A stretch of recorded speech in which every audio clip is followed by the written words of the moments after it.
Guys, I think we need to rename this. We'll make it as 3-mark questions or questions that carry 3 marks. Okay. So let's take the next question. The next question is otoacoustic emissions. Otoacoustic emissions is also an important question. It's coming under special tests of hearing. See, these emissions are coming from whom? From the outer hair cells of the normal cochlea. Remember, by whom? By the outer hair cells of the normal cochlea. So even if there is some nerve pathology, it is fine. Outer hair cells are fine. So there will be some emissions. These are very low intensity sounds. That's why you will need a very good microphone to hear this. So look at this. Look at the decibels that is coming back. Some very little, just around this 0 decibels you're getting back, right? So this is blue one. They're showing distortion otoacoustic emission. Then you have the reflection otoacoustic emission. Those are the types of otoacoustic emissions. How is the sound coming back?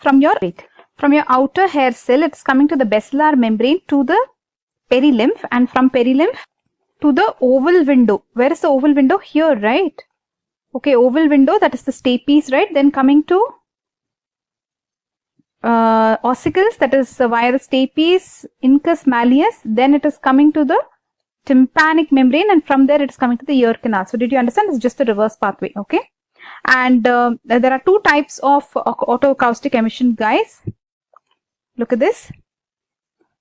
Types. Go to the types. So you have spontaneous otoacoustic emissions where the hearing loss does not exceed 30 decibel, and evoked otoacoustic emissions. Here you have 2 things: transient evoked otoacoustic emissions and distortion product, guys. So distortion is the one they showed you there. In the blue, what they have shown is the distortion. So this is the 2 tones are simultaneously present to the cochlea. So 2 tones are simultaneously presented to the cochlea, and it will produce distortion products. So in neonates, they use this otoacoustic emissions, guys. But the thing is, this half of the people, in 50% of the people, the spontaneous one is absent. Did you understand? This may be absent in 50% of normal people.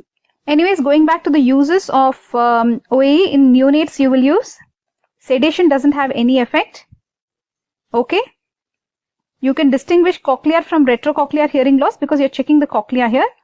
Then looks like, guys, as you are checking very low intensity, right? It is very sensitive, this one. Even if there is some ototoxicity, even before your pure tone audiometry or something detects, this test can detect ototoxicity effects before the pure tone audiometry. Okay, great. Let's go to the next question that can get you 3 marks.